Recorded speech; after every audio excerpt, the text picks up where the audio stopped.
तो नमस्कार दोस्तों, मैं सचिन बहारिया। तो आपके इस नए YouTube channel Baharia study zone में स्वागत है। तो आज हम आपके लिए लेकर आए हैं मैथ का कुछ बेसिक कॉन्सेप्ट, जिसको समझने के बाद मैथ बनाना बिल्कुल हो जाएगा आसान।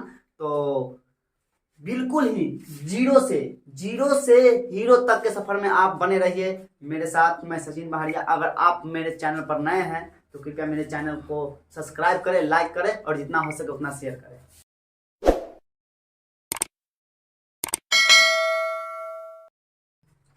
तो सबसे पहले जानते हैं कि गणित क्या है।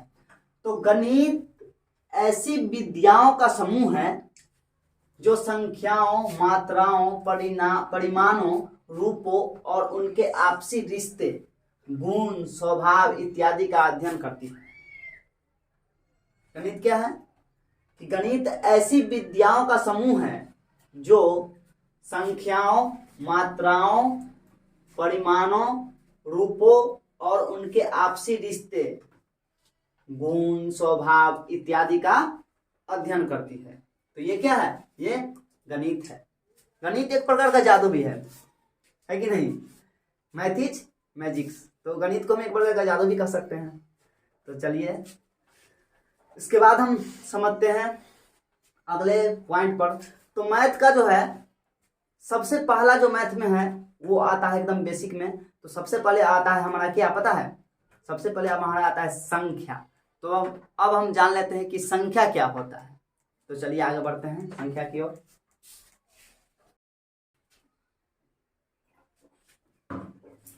तो समझते हैं कि संख्या क्या होता है। तो संख्या जो वस्तु के परिमाण अथवा इकाई का अपवर्त्य अथवा प्रश्न कितने का जवाब देता है ना, संख्या कहलाता है। तो संख्या क्या है कि जो वस्तु के परिमाण अथवा इकाई का अपवर्त्य अथवा प्रश्न कितने का जवाब देता है, संख्या कहलाता है। जैसे 5 किताब। तो यहाँ पर क्या हुआ? 5। यहाँ पर जो हमारा 5 है ये क्या है? 5 एक संख्या है। या फिर मान के चलो कि परिमाण, यानी कि अगर कोई पूछा जाए कि मेरा वजन 50 केजी है, उदाहरण के तौर पर ले लीजिए कि मेरा वजन 50 केजी है। तो यहाँ पर जो ये 50 है ये क्या है? एक प्रकार का संख्या है। तो संख्या हम लोग समझ चुके हैं। तो फिर चलते हैं आगे। संख्या के बाद आता है हमारा अंक।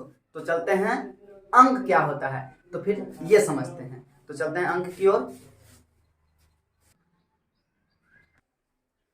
तो समझते हैं कि अब अंक क्या होता है। तो किसी अंकन पत्ती में जिससे संख्या बनाया जाता है अंक कहलाता है। यानी कि किसी भी अंकन पत्ती में जिससे हम संख्या बनाते हैं वो क्या कहलाता है? हमारा अंक कहलाता है। यानी कि जिससे हम संख्या बनाते हैं किसी भी अंकन पत्ती में जिससे हम संख्या बनाते हैं अंक कहलाता है। ठीक है। दशमलव अंकन पत्ती में 10 अंक, जो दशमलव का अंकन पत्ती है उसमें सिर्फ 10 अंक, 0, 1, 2, 3, 4, 5, 6, 7, 8 और 9, यानी कि सिर्फ 10 अंक का ही प्रयोग किया जाता है। इसमें दशमलव अंकन पत्ती में। अब उदाहरण के तौर पर आप ले लीजिए कि जैसे अब हमको बनाना है 12। तो 12 बनाना है तो यहाँ पर हम क्या लिखे? 12 लिखे। तो इसमें कौन सा आ गया? हमारा एक ये वाला आ गया है 1 और एक आ गया 2। तो 12 बन गया। या फिर हम कितना भी संख्या हम इसमें बना ले, जैसे कि 104 बनाते हैं, मान के चलिए 104 बनाए, तो इसमें भी हमारा 1 आ गया, 0 आ गया, 4 हो गया।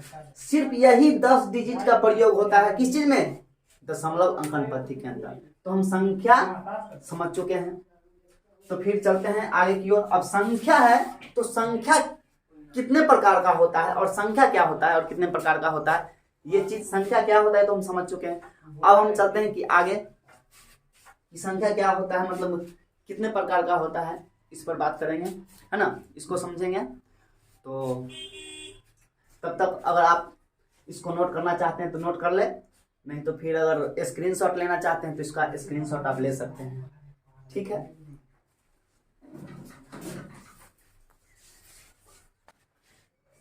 तो यहाँ पर हम समझते हैं कि संख्या, तो संख्या निम्न प्रकार का होता है। संख्या के बहुत सारे प्रकार होते हैं। तो सबसे पहले हम समझते हैं कि प्राकृत संख्या क्या होता है। तो सबसे पहले हम समझते हैं कि प्राकृत संख्या क्या होता है?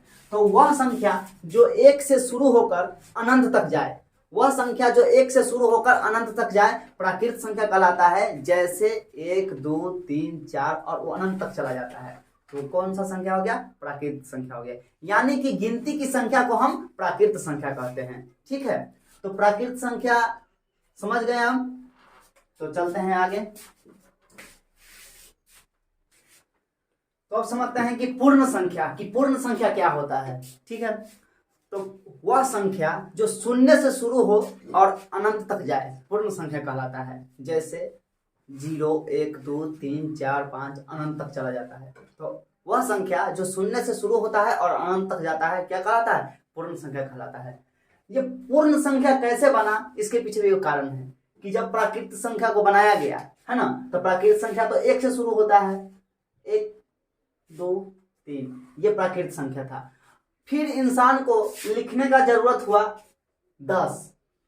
जब 10 लिखना पड़ा तो फिर सोचा कि 10 कैसे लिखाएगा, तो पहले लिखा या तो 11 हो सकता है, 11 से ही संख्या शुरू हो सकता था क्योंकि 0 नहीं था।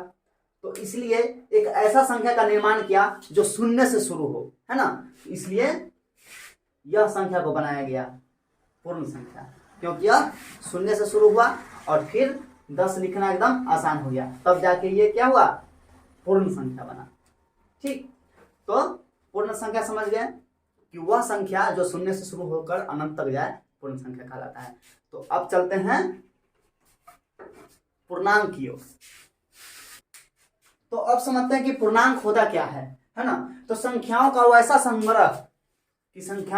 संग्रह जिसमें ऋणात्मक तथा धनात्मक दोनों हो, यानी कि माइनस वाला भी हो और प्लस वाला भी हो, तो वो क्या कहलाता है?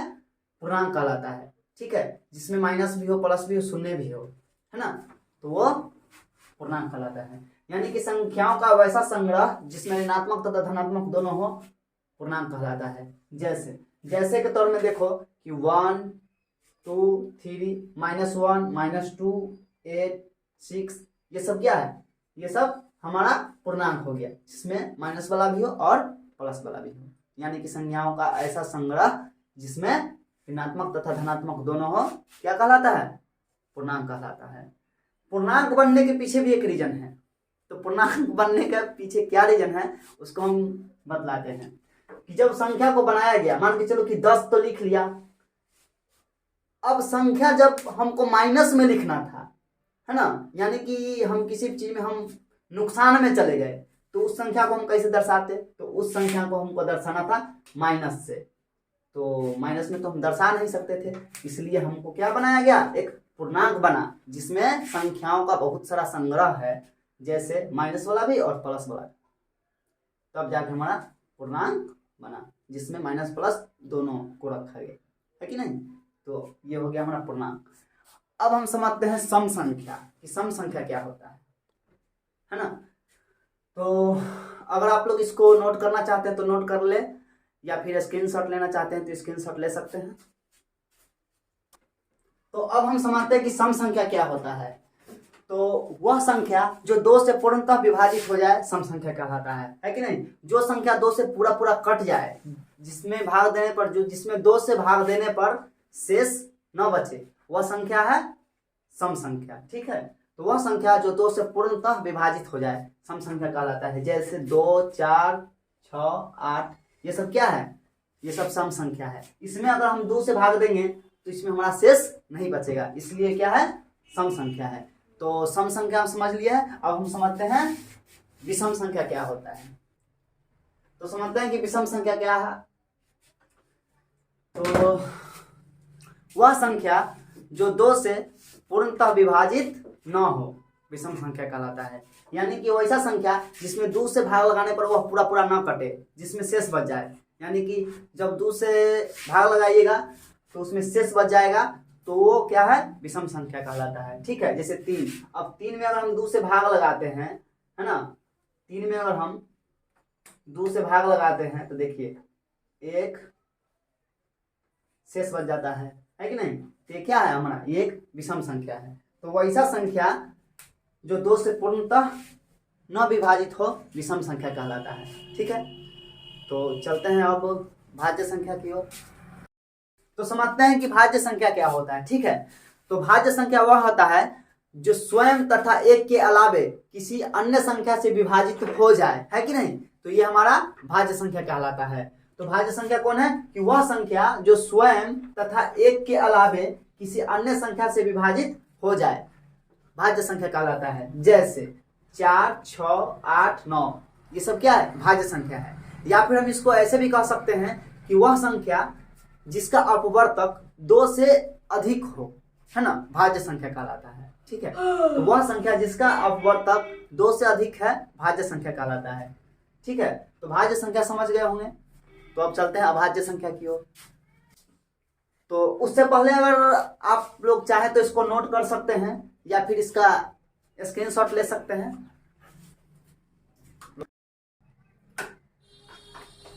तो समझते हैं कि अभाज्य संख्या क्या होता है कि ना।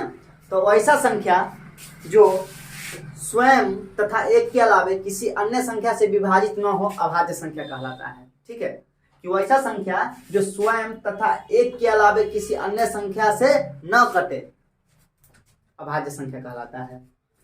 यानी कि जैसे 2, अब 2 को देख लीजिए कि स्वयं तथा 1, यानी कि 2 में अगर हम भाग लगाते हैं तो हम 2 में अगर 1 से भाग लगाते हैं तो 1 से कट जाता है, 1 से कट जाता है 2 मत,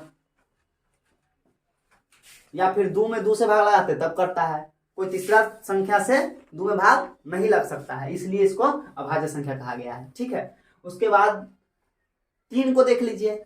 जो 3 है इसमें 2 से भाग लगाने के बाद ये पूरा नहीं करता है, 5 भी 2 से भाग लगाने पर पूरा नहीं करता है, इसलिए ये सब क्या है, ये सब अभाज्य संख्या है। तो वैसा संख्या जो एक तथा स्वयं के अलावा किसी अन्य संख्या से विभाजित न हो अभाज्य संख्या कहलाता है। या फिर हम इसको इस तरीका से भी कह सकते हैं कि वह संख्या जिसका अपवर्तक 2 हो, है ना, अभाज्य संख्या कहलाता है।